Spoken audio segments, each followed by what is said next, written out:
In the last lesson, we worked on our rough draft, and now we're going to transfer it to a nice piece of Bristol paper so we can work on our final draft.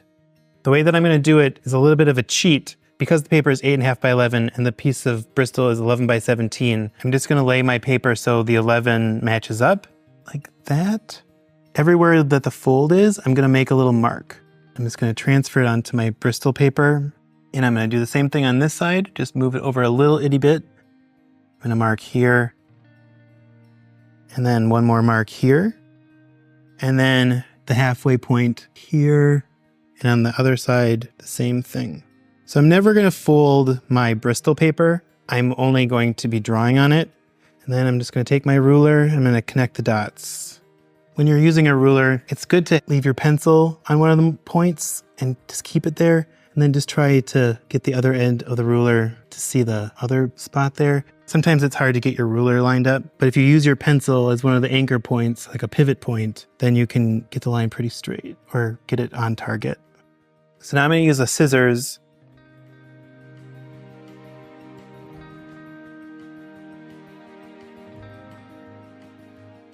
So now that I have my rough draft, I'm going to use it as a reference, and I'm going to start penciling. The first thing I'm going to do for my first page is I'm going to draw the panel box. So I'm not going to draw my comic all the way to the edge of the paper because then it won't be able to get printed. I'm going to leave a 1/4 inch around the sides. So I'm just marking a 1/4 inch on each side. I'm going to draw these lines here, same thing on this side, and the top and the bottom.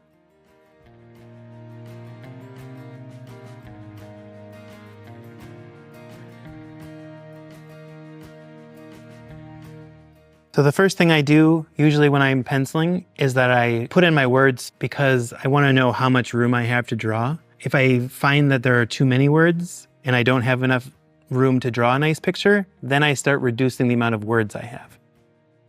I think in comics, it's good to try to reduce the amount of words because the more you can communicate just with body language and with images, the more fun it is to look at. I'm going to start by drawing the fence, just to kind of rough it in. So I want to be able to kind of pull our point of view back so I can see the junkyard, because there's not going to be a lot of opportunity to show the junkyard. I'm going to draw King here, right here. And because he's going to be inked in black, he'll be a nice point of interest. And I want him to look through the chain link. So I'll have his face kind of emerging there through the chain link. And then crawling up the fence, I'm going to draw some squirrels. It's going to kind of rough them in right now. I'm going to have one squirrel climbing up this side of the fence, and I'm going to show that the squirrels are entering the junkyard. So we're going to kind of be looking through the squirrels on the fence, seeing King sitting here not doing anything about it. He doesn't chase squirrels, he likes the squirrels. He's friends with the squirrels.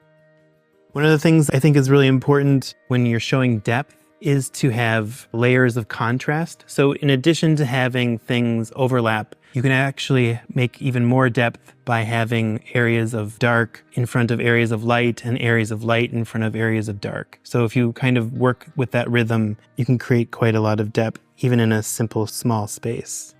I'm just really roughing it in, but I will make it more clear as I keep working on it. Going to have a little bit of an indication of the building. I don't know what the building is called at a junkyard, but like the office, wherever his master lives or his master hangs out. The more you draw, at least for me, the looser my pencils are. I'm just going to kind of draw this razor wire and erase lines that don't make any sense anymore. I do make a lot of decisions when I'm working in ink, but you're going to have to figure out how much penciling is good for you. I'm going to start penciling my second page. This is at least a nice framework for the first page. So again, I'm going to measure 1/4 inch just for continuity along each edge. And on this page, I'm going to draw 2 panels. So I'm going to draw a gutter in between these 2 panels. I want it to be in the direct center. So how you find a direct center of a square or a rectangle is by drawing 2 diagonals, one this way and then one this way. So that's the center point. A gutter is the space in between panels. Some cartoonists like to have their gutters wider than others, but for me right now, what I'd like to do is just have everything feel kind of consistent. And those are my next 2 panels. In this first panel, I'm going to draw King front and center. I want him kind of big. We haven't had a big drawing of King yet, so I'm going to have him kind of right up in front, stealing some mixed nuts. So mixed nuts are nice because the container is simple and it fits in the dog's mouth. That's why I've decided that's what he's going to be stealing. It's kind of recognizable as a shape.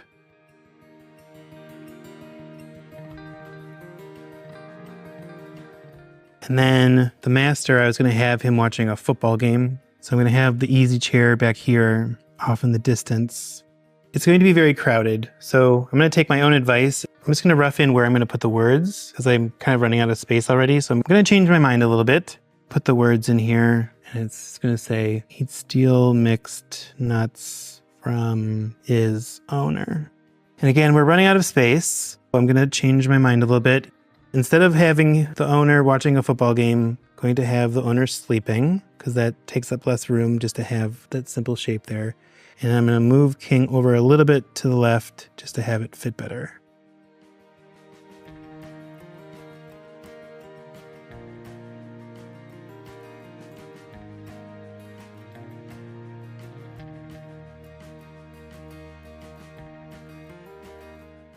So this is why the things like the turnaround is nice because I'm going to draw him a little bit from the back side. And then he's going to be stealing it from a shelf where I will draw some recognizable snacks, some cheese balls, and a container of pretzels. It's nice to pick things that are recognizable even when they're small. You can use a ruler when you put in your words. Like there's lots of different ways of making your paper lined when you're lettering. I just like to eyeball it, but you can use a ruler if you want. So in this panel, he'd steal mixed nuts from his owner and share them with the raccoons. Sometimes I letter all in uppercase, and sometimes I letter with uppercase and lowercase letters. Uppercase is easier to read, so for this comic, because it's so tiny, I'm deciding that I'm going to letter it with uppercase. It's also important when you're lettering to remember that it's not the same as your handwriting, so you want it to be legible beyond your handwriting. You should think about your letters as if you're drawing them and not as if you're writing a letter for a grocery list or something. So I'm going to draw the mixed nuts down here, start penciling them in, and then the raccoons. I liked the big mixed nuts container up in the foreground, so I'm going to have that in the foreground here. Maybe have one of the raccoons like kind of actively looking inside the jar or the container. Have them all like they're having a good time. Have this one maybe picking up a nut. So I'm going to pencil for a little bit and then I'll show you my results.